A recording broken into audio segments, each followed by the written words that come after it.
Good morning, this is Malik from Kobafiles with Friends. Today I'm with my man, the OG, the original, the innovator of Houston. You know, from the sneaker stores, he started this joint, way back. People know it's the new tipping point. We go way back to the old spot, you know what I'm saying? So, why don't you tell them who you are, man? Thomas Knowles, co-owner of the Tipping Point here in downtown Houston, Texas. We're at 214 Travis Street, and for those that don't know. All right, so what's your IG for this, on Instagram for people to follow you? It's tippingpointstore.com. Okay, and you on Instagram as well? Yeah, on Instagram, we're the Tipping Point Store. So, and your Twitter?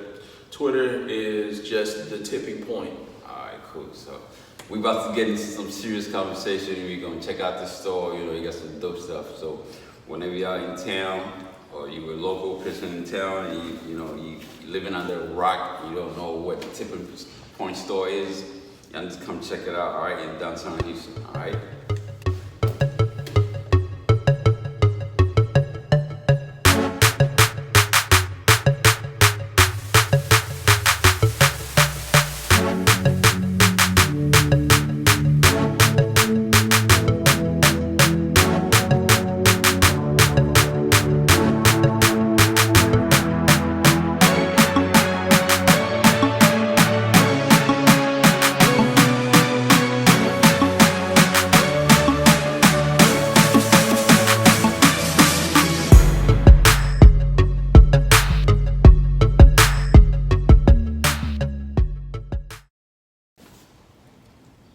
So man, how you been, man? It's been a while, man. So, we go way back. Yeah, I think when the first store opens, we did a project together with the Overachievers when I was doing my clothing line. Right.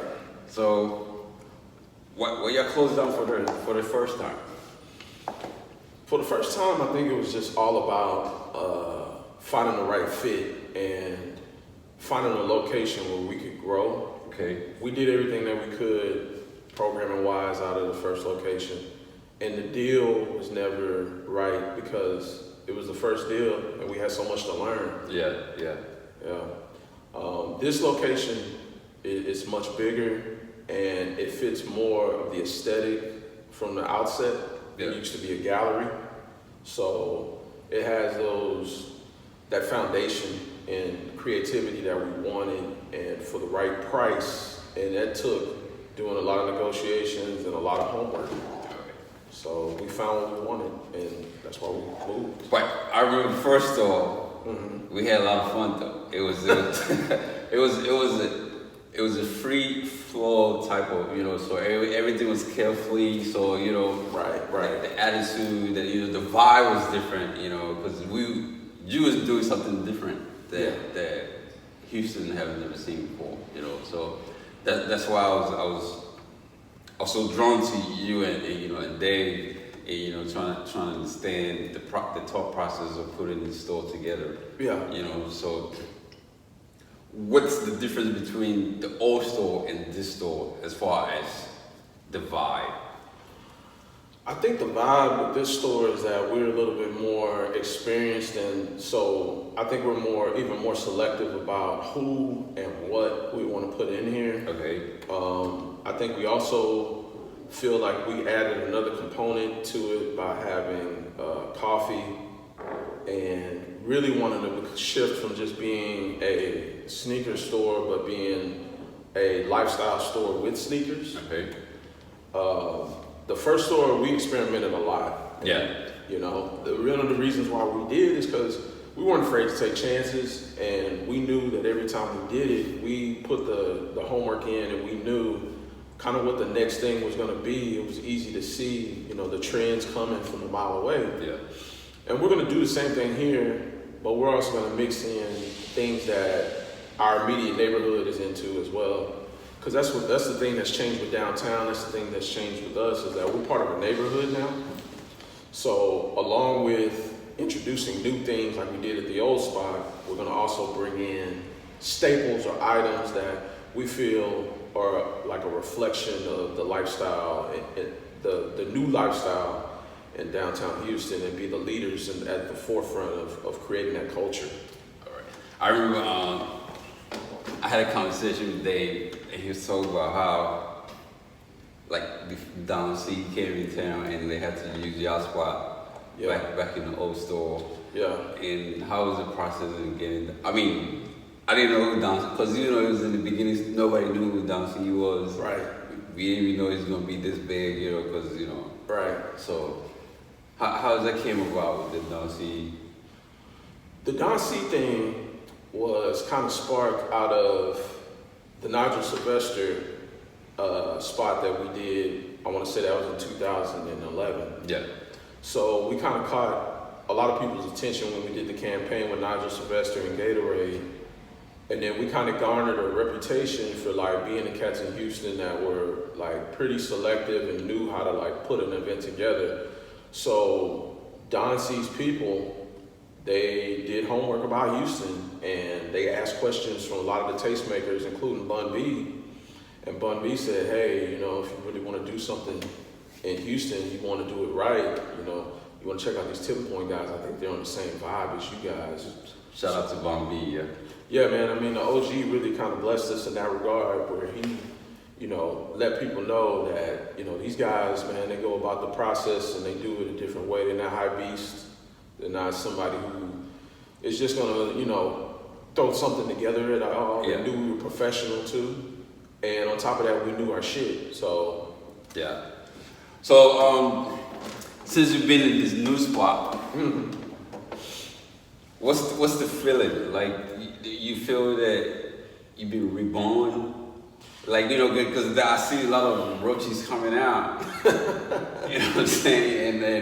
And I think when y'all left, yeah, I left downtown too. You know what I'm saying? So, and I see a lot of new spots opening up. You know what I'm saying? I mean, how do you feel about these new cats that's just coming over? And it's interesting, man. The new cats, I would say this, that, it's caught my attention, and I haven't really taken the time out to really go and do much homework on these guys. But, to me, the more the merrier. I like having more boutiques, but at the same time, I want to make sure whoever does come into the boutique game or small shop game, they bring something new to the table, something fresh to the table. okay.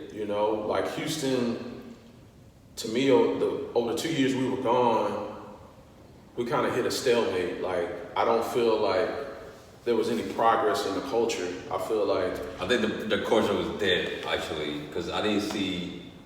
Well, to tell you the truth, yeah. I didn't see... I think my mindset for the culture will move to higher fashion.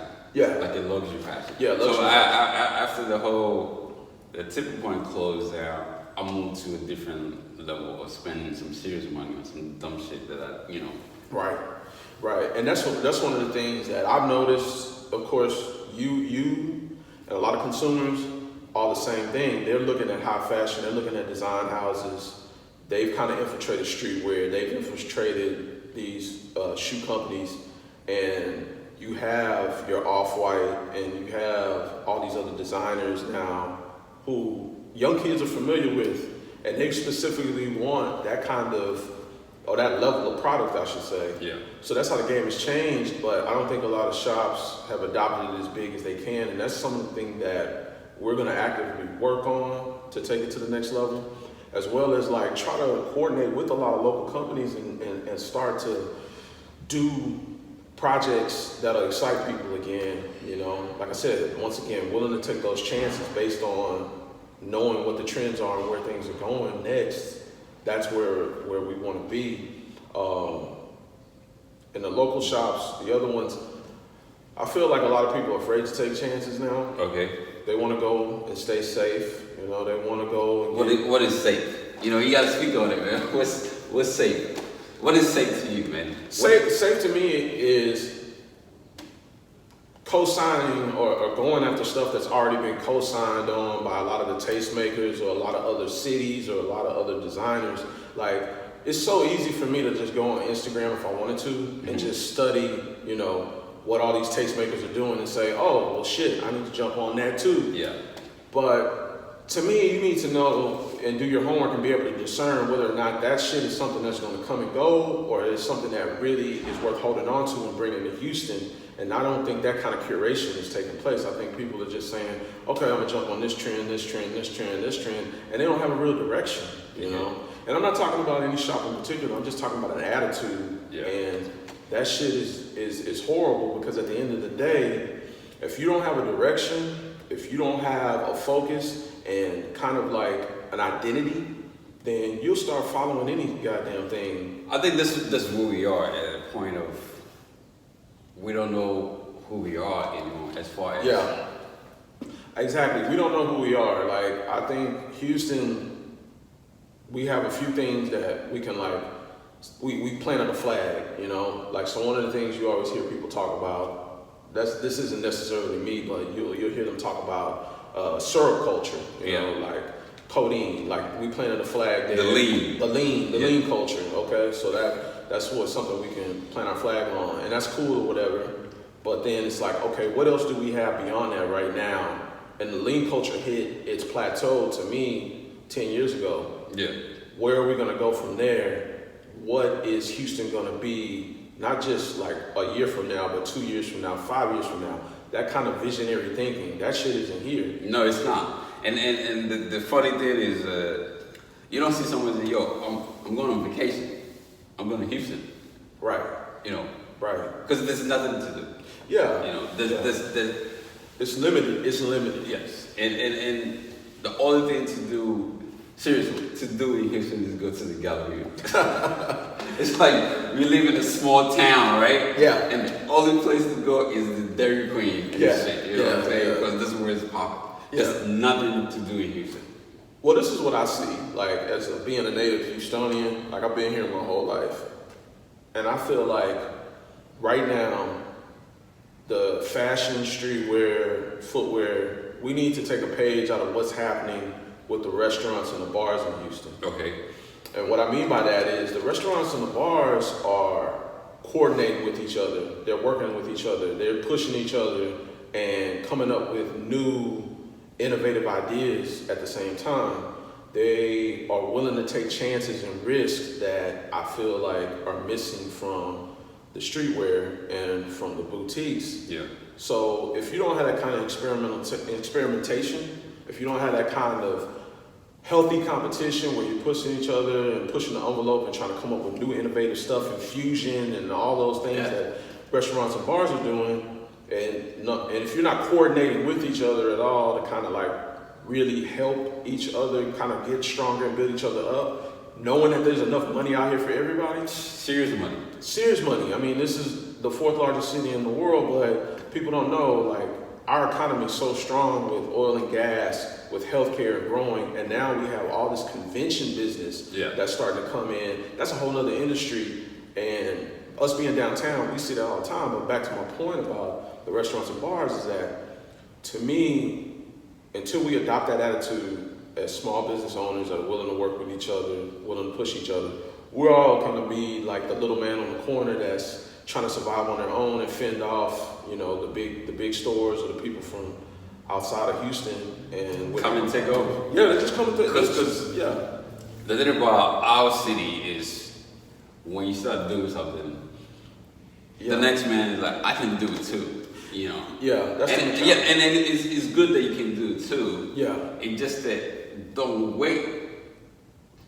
Yeah. You know, so you doing it, then you're like, oh man, you open a store. Yeah. I'm gonna open the store too. Yeah. You know? And instead of doing your research, talking to the person how you started it, you know. And in a store like you, and I don't know what happens to Classroom. Because they like online store right now, because you know it was the same wave that it was going for, and like you said, the restaurant business they feed up on each other. Yeah. And you see 2 restaurants side by side, and they're doing successfully well. Yeah. So why can't the boutique like these and other spots just sprinkle all over the place? Yeah. Well, I think a lot of the coordination with the restaurants is that when somebody comes in in a particular area and they say, okay, I'm gonna open a ramen spot. Okay. Then when the next restaurant comes in, they don't try to open the exact same ramen spot. They all open Korean barbecue. Yeah. You know, they offer a different flavor.